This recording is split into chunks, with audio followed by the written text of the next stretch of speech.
Toi aussi, t'as du mal à lire ta Bible le matin? Moi, c'était clairement mon cas, avant que je trouve cette astuce, c'est de coller cette habitude à mon petit déjeuner, qui est quelque chose de récurrent. Teste-le, tu m'en diras des nouvelles si toi aussi c'est difficile pour toi. Ça a révolutionné mes temps avec Dieu. Bienvenue dans cette nouvelle vidéo, 3e vidéo du challenge. Et ce matin, je suis prête pour le travail avec mon sac à dos. Aujourd'hui, c'est mercredi, donc l'avantage, c'est que je travaille que la demi-journée et ça, c'est trop cool. Le truc qui est un peu plus compliqué, c'est qu'il faut que je me lève plus tôt. Mais aujourd'hui, ça va être une trop bonne journée, les amis. Vous savez pourquoi? Parce que après le travail, je vais vous emmener dans un de mes endroits préférés. Les voyages en voiture, ça se passe souvent comme ça, quand je suis toute seule. J'invente des petites mélodies et d'ailleurs vous êtes trop chou parce que dans les commentaires vous avez trop aimé la première partie, enfin la petite partie de musique que je vous avais fait juste en sortant du parking. Pendant des années j'ai culpabilisé parce que en fait j'avais passé des auditions à mon église et j'avais pas été prise parce que quand j'ai voulu chanter en fait le son il n'est pas sorti de ma voix et ça m'a traumatisée un peu genre... je me suis dit, oh Léana, en fait, si t'es pas capable de chanter, j'avais trop peur. Du coup, j'ai comme plus jamais chanté vraiment. En fait, je chantais en playback ou je chantais sous la douche, mais c'était vraiment dur de chanter devant les gens. Puis, je n'osais pas en fait découvrir ma voix. Et puis, un jour, je suis partie dans un rassemblement chrétien. Et c'était incroyable parce que là, le Seigneur, il m'a vraiment touchée. Et tu sais, c'est comme si, genre, à un moment donné, il y avait le chant Yeshua. Et le Seigneur m'a dit, ok, maintenant tu ouvres ta bouche et tu chantes. Et c'est comme s'il avait vraiment restauré ma voix. Et à partir de là, j'ai dit, ok Seigneur, maintenant je peux chanter. Et j'ai recommencé à louer le Seigneur. Son nom est Jésus, Jésus, roi des cieux. Son nom est Jésus, son nom est Jésus, son nom est Jésus, roi de la terre. Amen. Maintenant, on peut aller au travail. Il y a une chanson que j'aime beaucoup d'Ena Moana. En fait, j'aime trop ces chants parce que, je sais pas, ils sont puissants. Et donc, le chant qui dit « Il n'a pas dit que tu coulerais ». Il n'a pas dit que tu sombrerais, il a dit allons sur l'autre bord, allons sur l'autre bord. J'aime trop. Voilà, c'est trop bon de louer le Seigneur, les amis. Franchement, louons Jésus partout, sur la route, dans la voiture, à la maison. Il est bon de louer le Seigneur et moi, ça me change vraiment mes journées. Je sais pas vous, si vous faites pareil, dites-moi dans les commentaires. Ça c'est ce qui s'appelle louper son tram, les amis.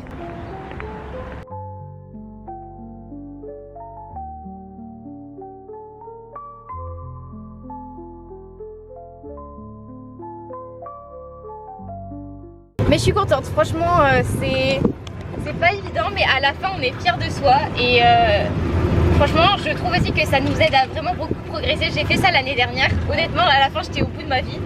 Mais quand je suis ressortie de là, mon montage avait progressé. Les sujets que j'abordais aussi, ils ont progressé. Du coup, c'est vraiment chouette. Après, il faut prendre des vacances. Les aléas de la vie, les amis. Mon application qui est censée ouvrir la porte du bureau, elle a fait une mise à jour. Et du coup, j'ai perdu les accès, alors je suis bloquée, C'est pas grave, voyons la vie du bon côté. Quelqu'un va bien finir par arriver. J'ai fait du tuk-tuk. C'est hyper drôle parce que, en fait, à Bordeaux, comme c'est les travaux en ce moment, pour faire un petit peu une mise en contexte, il y a le pont de Pierre, qui est le pont qui relie en fait une rive de Bordeaux à l'autre. Et en fait ce pont là il y a le tram qui passe dessus normalement et là il est en travaux depuis 2 mois, voilà il me semble, donc c'est assez galère parce que vous l'avez vu dans le premier vlog, je dois y aller à pied et tout et en fait il y a à disposition des petits vélos tuk-tuk quoi, je sais pas trop comment appeler ça et donc en fait c'est pour les gens qui peuvent pas trop marcher normalement mais là il y avait personne, alors je me suis dit voilà on va essayer. Et c'était trop cool, en vrai, ça fait grave gagner du temps. Mais bon, ça servait à rien de gagner du temps vu que du coup, la porte ne s'ouvre pas. Mais c'est pas grave. Franchement, l'expérience était cool. Ça m'a vraiment donné le smile parce qu'il y a toujours plein de monde pour faire ça. Et là, du coup, j'étais toute seule. Trop cool. Je suis contente d'être mercredi. Vraiment, là où je vous emmène tout à l'heure, ça me réjouit le cœur. Vous allez voir, hein, peut-être que pour certaines personnes, vous allez vous dire « Oh, mais quoi, ça la rend trop heureuse et tout. » Mais je vous assure que depuis que j'ai découvert ça, mon porte-monnaie est heureux et mon cœur aussi. Je vais vous montrer un petit peu, je vais vous emmener. Là, il y a une partie vraiment pour les vêtements. Donc, vous avez vraiment genre des piles et des piles et des piles de vêtements. Puis, il y a aussi toute une partie un peu plus meubles, tout ça. Tout ce qui est tableau. Et franchement, ici, j'ai trouvé des trucs de fou. Genre vraiment des manteaux pour moins de 10 €. Des trucs incroyables. Là, c'est vraiment la partie avec la vaisselle. Et après, il y a toute une partie dehors aussi, où là, en fait, c'est des prix un peu bradés. Donc, franchement, si vous avez un Emmaüs près de chez vous, je vous encourage vraiment à y aller parce que c'est vraiment des prix cassés, quoi.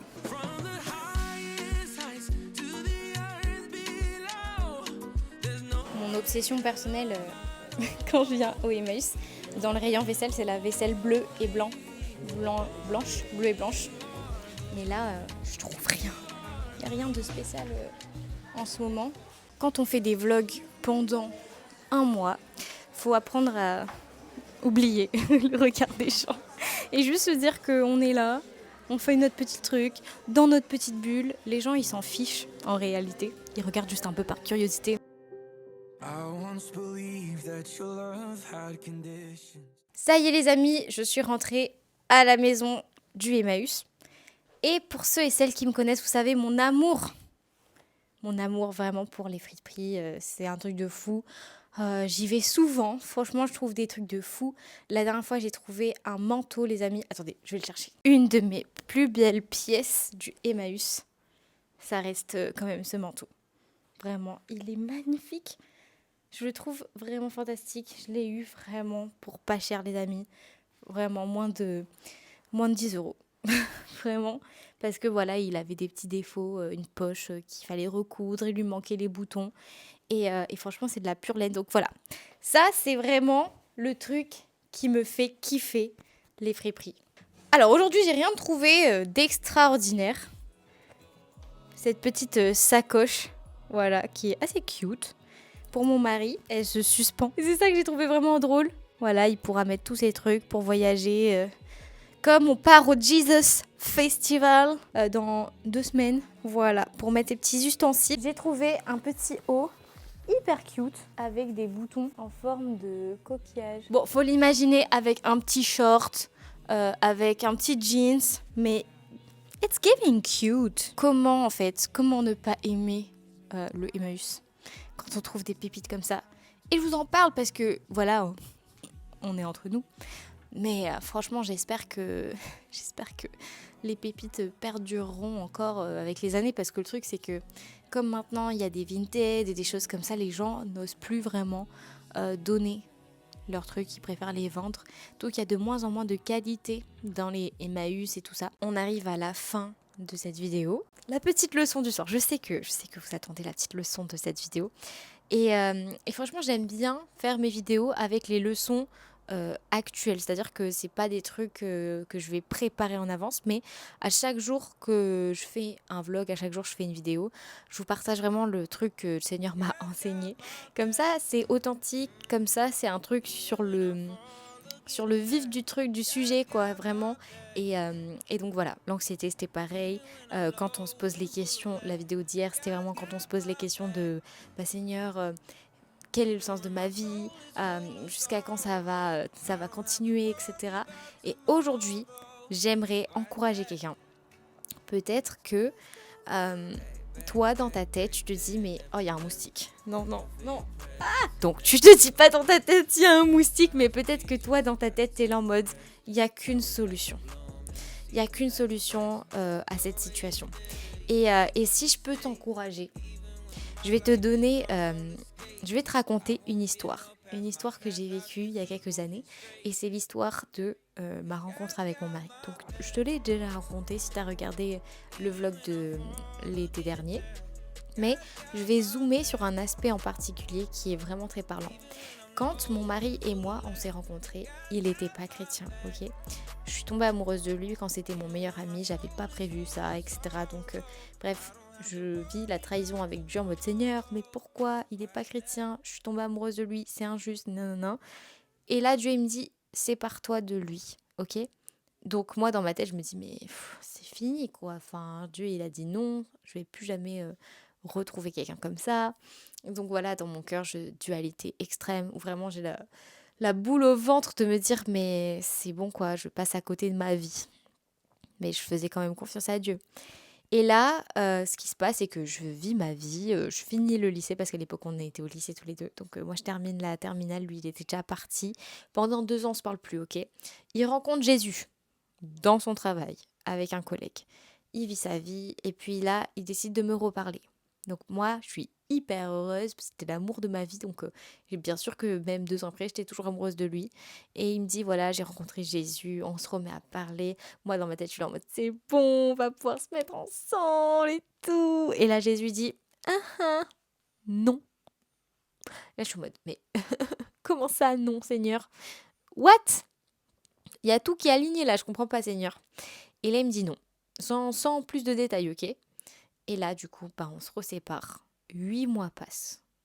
Et après ces 8 mois, là, dans mon cœur, je sens qu'il y a quelque chose qui s'est passé. Entre-temps, je suis passée par toutes les émotions.